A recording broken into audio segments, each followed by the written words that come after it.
Hello and welcome to the Total Soccer Show. I am Daryl Grove and I'm joined by a man who has 15 bottles of coloured soda behind him, brightly coloured soda. Yeah. It's Taylor Rockwell. Hello, me and Jurgen.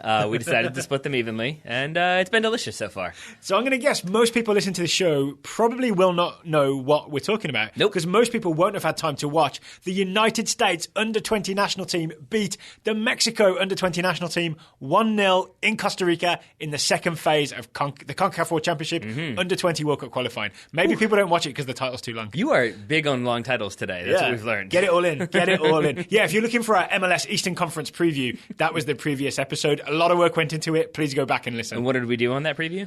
Very specific predictions. Can you put it all together at once? I mean, I can. You really want me to do it? No, I don't. Instead, I want to clarify. So basically, they cut...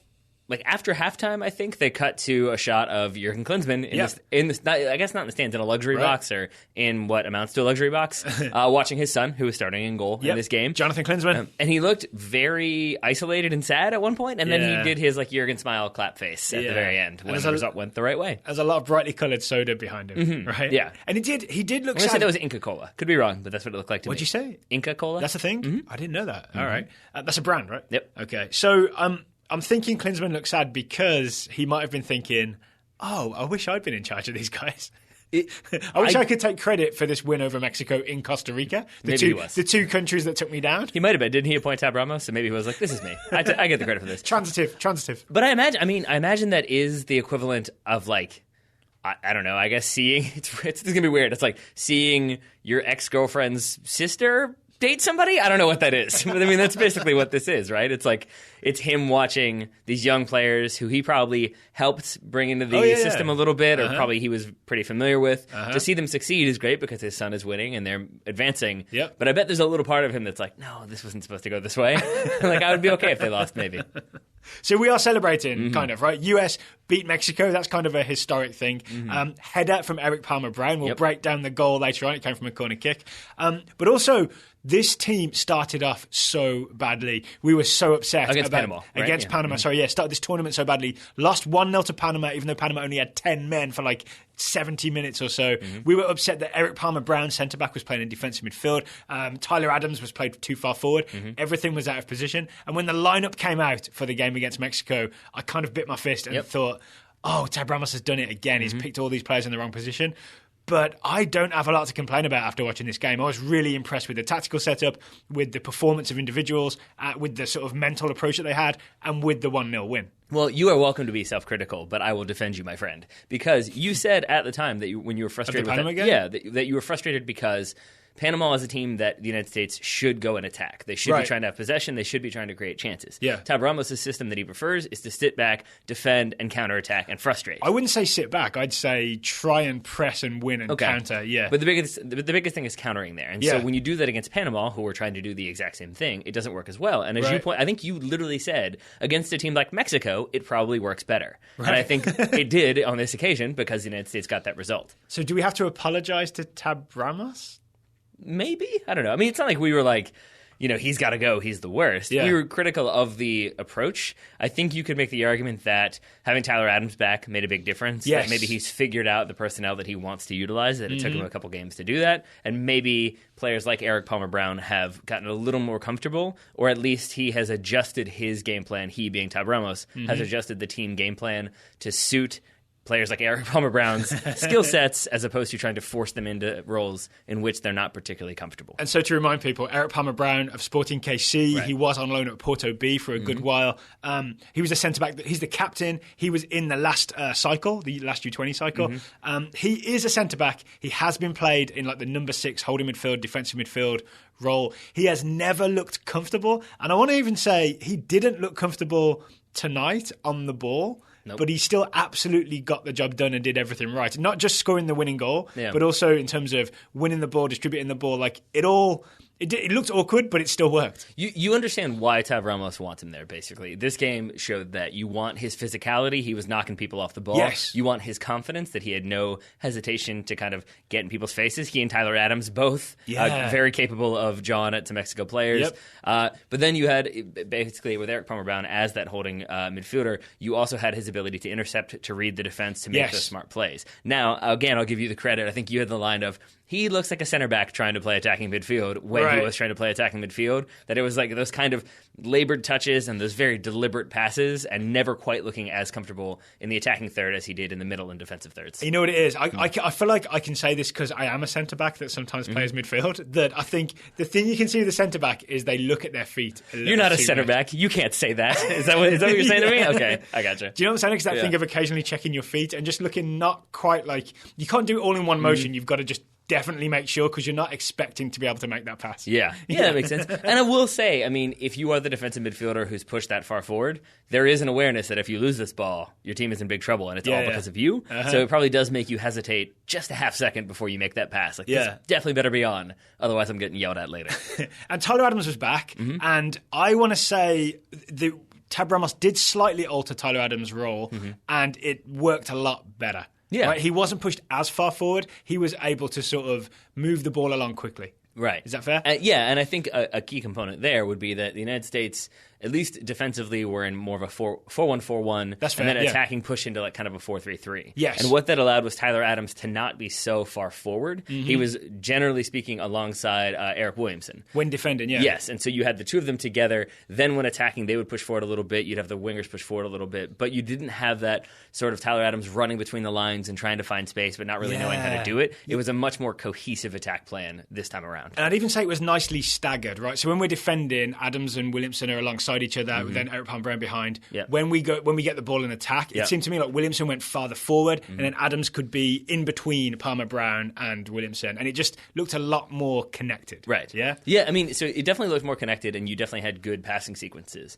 But the thing that I thought was especially impressive about this U.S. performance was how, I mean, this game, it's a game against Mexico, and it's a game against young Mexican players who are trying to make a name for themselves and want to get the result. So far. They were looking really good so far. Yeah, and so, but with that, when there's the U.S.-Mexico, tempers are going to flare, it's going to be feisty, it's going to be chippy. It was just that. There were lots of fouls, there were lots of maybe late contact, there was lots of people like leaving legs in or kind of swinging arms around when they didn't necessarily need to.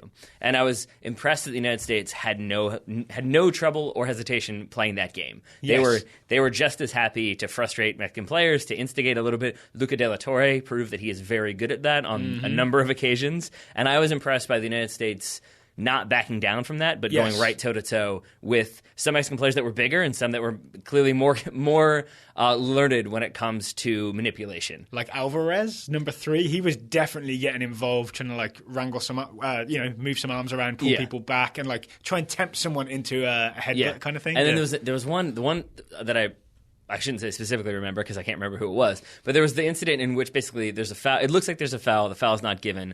Eric Palmer-Brown is on the ground, and Luca De La Torre comes charging in to try to win the ball, but he runs into the back of a Mexican player, and that player kind of falls over a little bit, and then in getting back up, swings his arm around and clearly makes contact with Luca De La Torre. Yeah. It's not malicious. It's not maybe like Alvarez. Yeah, it may have been, but it's not like malicious in the sense that he's not trying to like fracture a skull or really land a punch. Yeah. He's clearly trying to throw his arm so it looks natural, but you make contact with the face to try to make the other player angry. Yeah. And instead, Luca De La Torre is just sort of like, "What's your problem, man? Like I'm not backing down." And then Tyler Adams comes running in, gets a little angry as well. Yeah. It's a feisty group. He got away with it, I think. But here's the thing: we did not get CONCACAF, and I think we saw a glimpse of this at the end of the Panama game when the Panama players were sort of time wasting. The US refused to get CONCACAF. I remember when they like stopped the ball going out of play for a fake injury and just kept playing. That's right. And I know we didn't get the equaliser, but I saw promising signs of this is a team that like knows all the tricks, is not going to be intimidated by them, and we saw that sort of come to fruition in this game. And I think overall, like that is incredibly impressive for me personally, at least, because if I put myself in their shoes,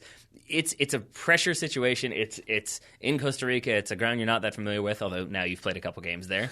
But it's still... It's Saprissa Stadium, right? It would be understandable for youngsters, 18, 19, 20-year-olds, to sort of have that moment of like, okay, I'm not trying to like do anything. I don't want to get sent off. I don't want to cause any problems. And just to see those players go right back at the Mexican players, have no problem, kind of like throwing the ball backwards and not giving them the ball back right away when there's a foul called, and kind of kicking it away while talking to the referee. Like, it just seemed like you see in the next generation of American players that sort of worldliness that I think other generations didn't have in terms of how to be cynical. It's fine. It's a necessary part of winning in CONCACAF, which is what we just did. We're going to talk about the goal. Sure. We've gone this far without talking about the goal. So it's a Brooks Lennon corner. It's floated like just outside the 6-yard box.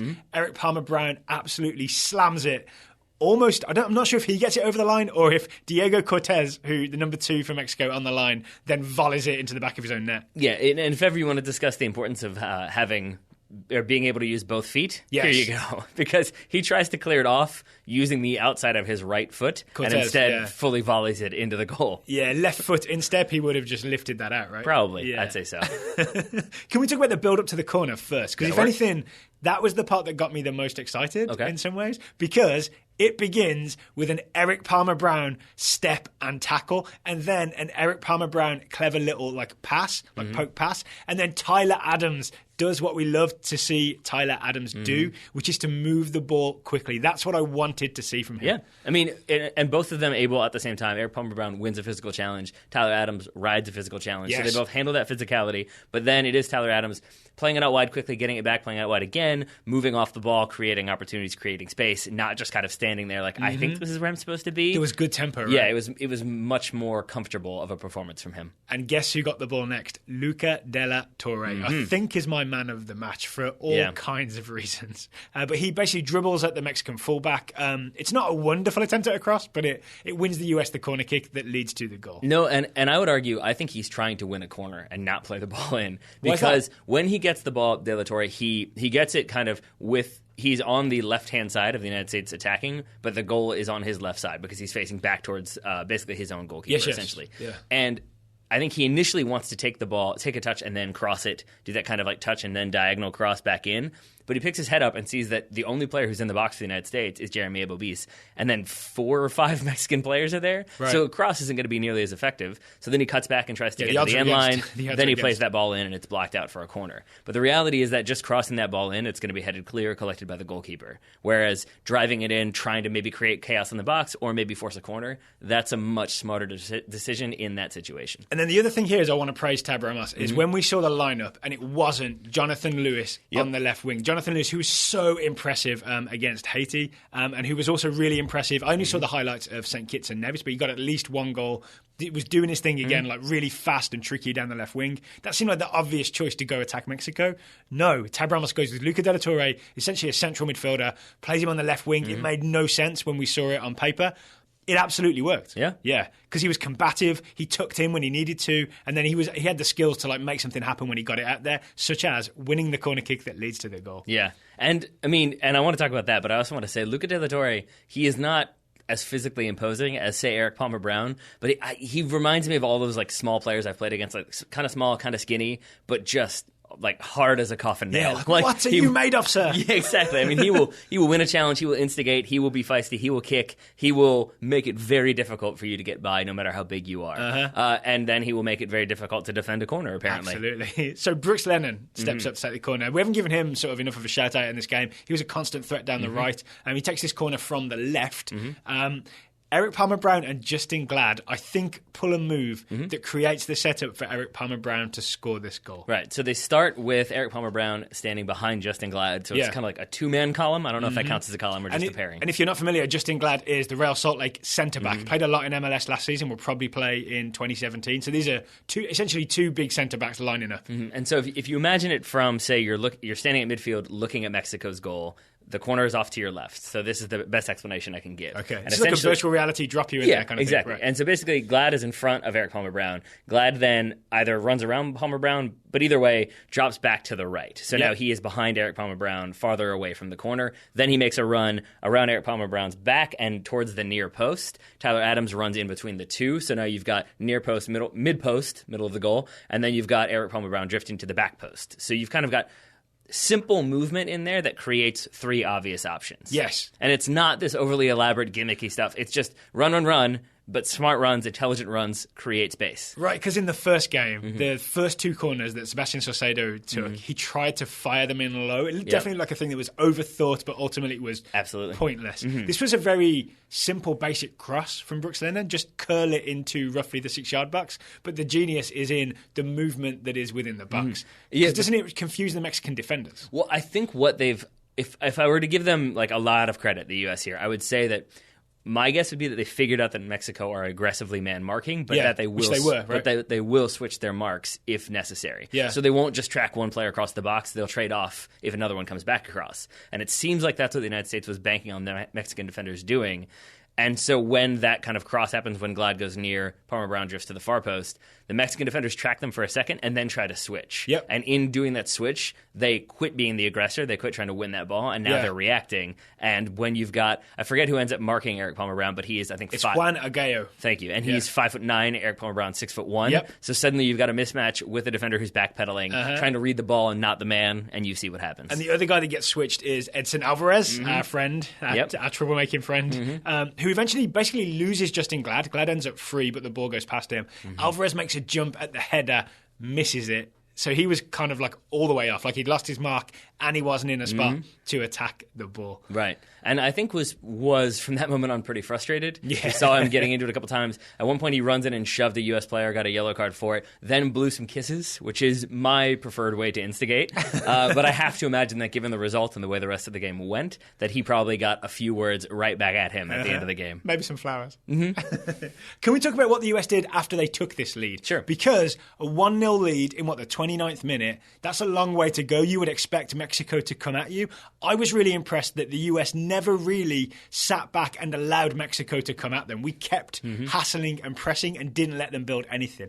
We made them look bad. Yeah. I would say a slight note there is that I don't think Mexico made themselves look particularly good either. It didn't seem like they adjusted their tactics to deal with what the United States was trying to do. The United States doing that press, you'd have a lot of times 2 and 3 players stepping to try to win the ball. Yeah. If you bypass that press, now you've got lots of opportunities. But it seemed like Mexico weren't trying to create like superiority anywhere on the field. They weren't trying to crowd one side, switch to the other. It just seemed like they kept trying to kind of do what's worked for them in the past. They didn't exploit the width, and because of that, they really couldn't get anything going. And credit to the hard work of Luca de la Torre chasing people down, Tyler Adams pressing people all over the place, Eric Palmer Brown waiting, just ready to spring the trap.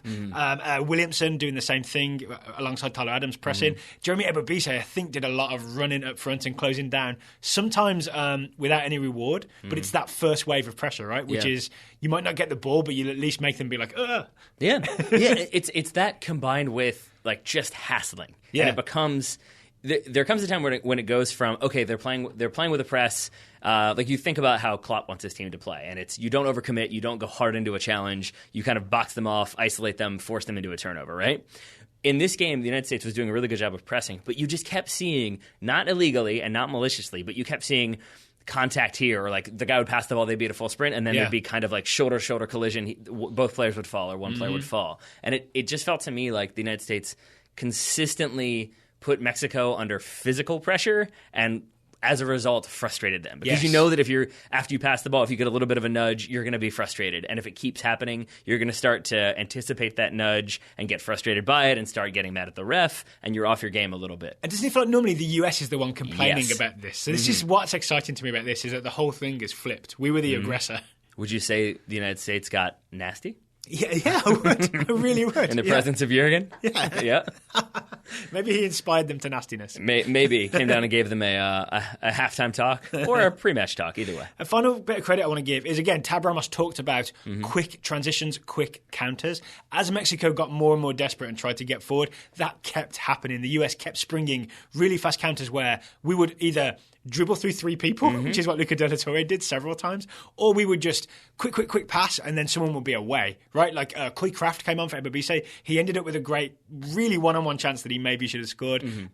Jonathan Lewis ended up breaking through. I think it was de la Torre put him through, maybe Brooks Lennon, I can't remember. Like the commentator, I got those two confused a couple of times. But there really was a lot of times where it'd be like 3 passes and we'd be in on goal or behind their defence. Maybe finishing tightens up a little bit. Maybe it works out a little bit better. Yeah. But yeah, overall, I think you can't complain about a 1-0 win against Mexico. It feels good. It feels really good after the sort of the downer of watching the US lose to Panama. Absolutely, and especially because the way the tournament works, just to recap, so now we're in the second group stage. Yep.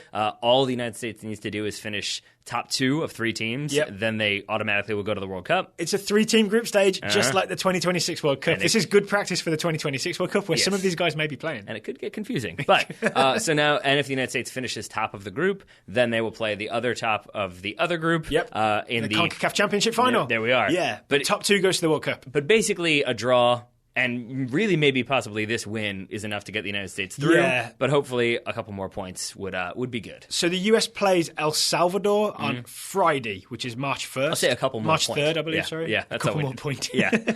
I mean, any result there, like win or draw, would definitely get the US through. I kind of think the US is through just with this win, but it's going to come down to maybe goal difference if we lose to El Salvador. Yep. Don't lose to El Salvador. That would be ideal. Yes. Maybe that's it. So I haven't seen El Salvador's U20s play. Maybe that's a game I would like to see Tab Ramos flip it back to. We have the ball. Let's possess. Let's take it to them. Let's not just defend and counter when they want to do the same thing. Yeah, you read my mind because I was going to say the exact same thing. That's the only thing that gives me a pause for concern is if he continues to try to do basically what he did against Panama. I could see that maybe not working so well. So I do hope there's a little bit more aggressiveness in the attack from the United States in that game against El Salvador. And I don't want to get too far ahead, but I don't know who's top of the other group. Honduras if we right get now. to the final, Honduras are top. I would love to play Panama in the final and just get another bite at it.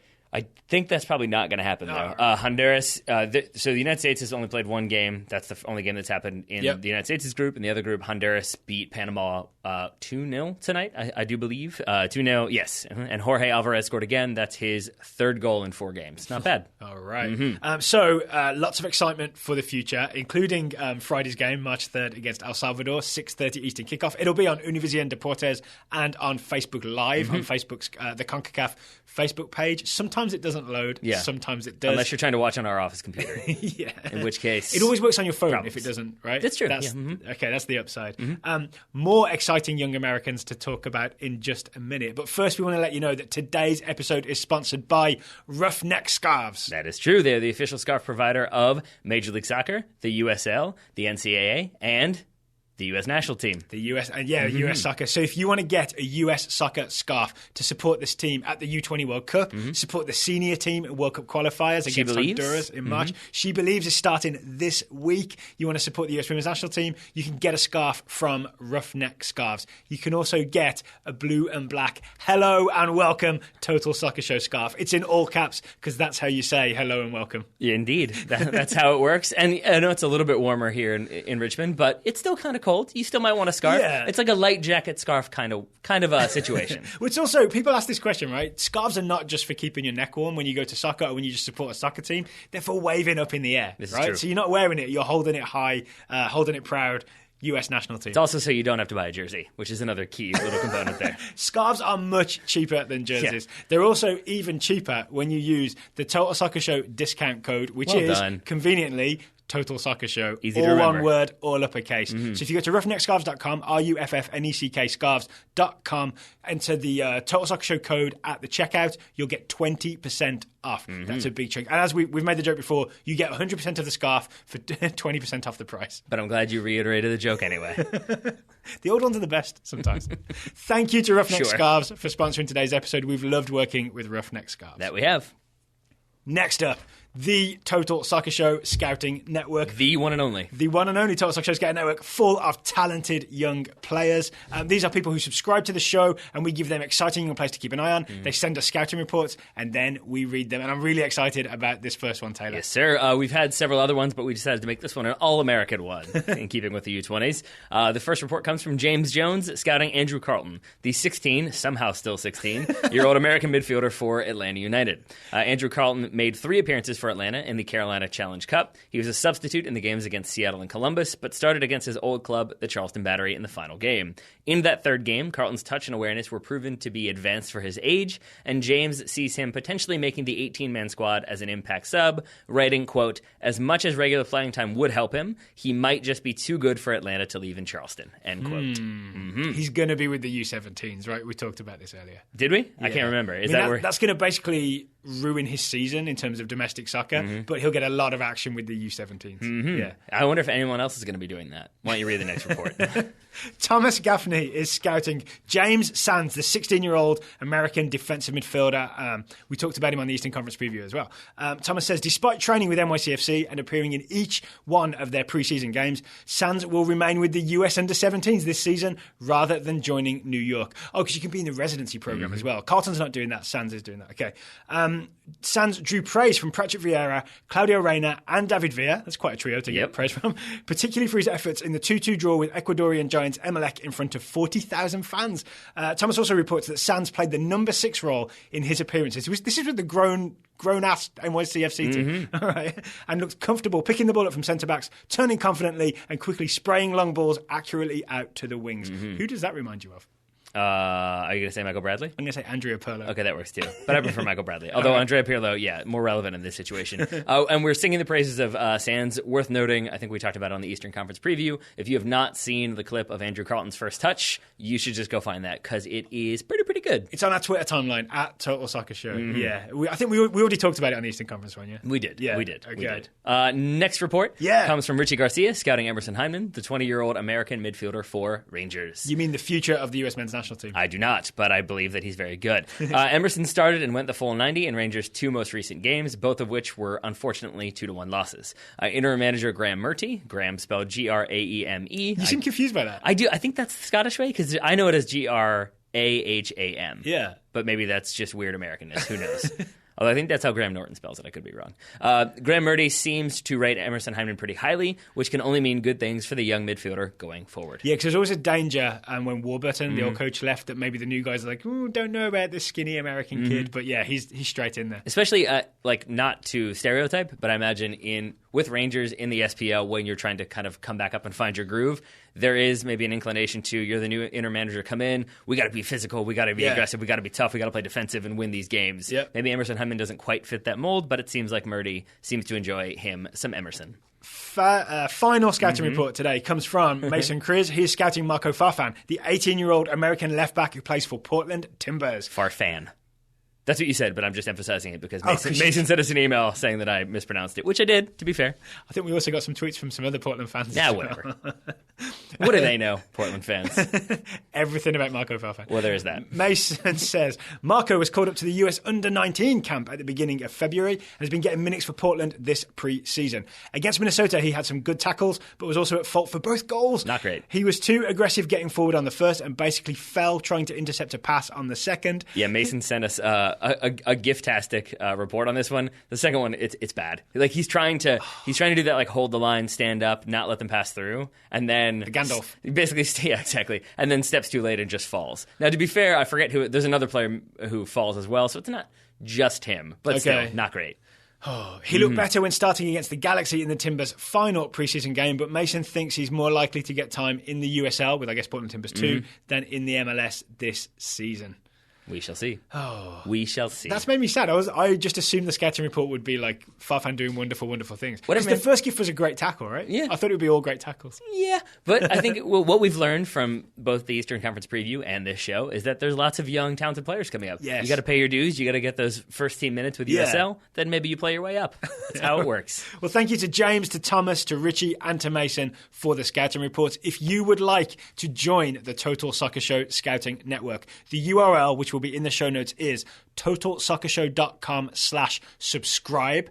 There you will find all the options for subscribing to TSS, supporting us so we can make many, many more shows, and getting yourself a young player to scout from the TSS Scouting Network. These are facts. Similarly, if you would like just to a one-time purchase, buy a scarf, totalsoccershow.com/shop will have a link that you can click that takes you to the TSS scarf at Roughneck Scarves, and then you can apply the discount so you can get a TSS scarf for 20% off. I'm just saying, I love the film PCU, or at least I enjoy it. I'm not aware of it. Okay, PCU. It's like Jeremy Piven when he still didn't have hair. Now he has had the transplant. It's like Jeremy Piven, David Spade. There's some other folks in there. But he has the immortal line, John Favreau is like this like mosh kind of grungy kid. And his line From too... Keeping It 1600? No, John Favreau is the director. Here we are, yeah. But he's Gutter is his character's name, and he's going to see a band that night, to which Jeremy Piven responds, "You wearing the shirt of the band you're going to go see? don't be that guy. And maybe if you're going to go see, say, the Timbers play, maybe you don't need to wear the Timbers scarf. Maybe you don't want to be the guy wearing the scarf of the band you're going to go see, so you wear the Total Soccer Show scarf, and it makes you that much cooler. I want to hear about people sort of recognizing Total Soccer Show scarves. Yeah. Maybe two people wearing Total Soccer Show scarves that pass each other in the street and they're like, hey. Yeah. Or just a completely manufactured story in which two people see each other, they're both wearing scarves, they fall in love, it all ends up happily ever after. And, it is good. And then they get married in this office. It's perfect. Can we ask this? If anybody's listening and you are wearing a Total Soccer Show scarf, or you know about the Total Soccer Show scarf, you're not wearing one, you see someone with one, high five. I want to encourage everybody. If you see someone wearing a Total Soccer Show branded product, high five. Just go and you'll know what it's for. Yeah? I like that. All right. I'm still there was a preferably with inky hands. Of course. I would expect nothing less. I still love, there was a story from a long time ago when like Bill Simmons and Cousin Sal, Jimmy Kimmel's Cousin Sal, they like to do Super Bowl prop bets, and one of them was about this player won't score a touchdown. And then, like, Cousin Sal was like, it's a lock, he never scores, and then he was the first one to score a touchdown. And so this couple emailed in to say that they had been at the same Super Bowl party. They both, like, celebrated because of it, and then they high-fived and said Cousin Sal. And then they ended up getting married, I think, like a year later. So, these things happen. Podcasts can make love. That's all I'm saying. All right, Taylor, thank you for taking the time to talk to me today. Thank you for taking the time to talk to me today, my common law podcast married friend. That's legal. That's binding. It's binding. I'm not sure it's legal, but it's binding. So Eastern Conference preview is in our feed. Our MLS Western Conference preview with our very specific predictions will be coming either late Tuesday or early Wednesday. Keep an eye on your podcast feed. It will be there. Listeners, thank you for listening, and we'll talk to you again very soon.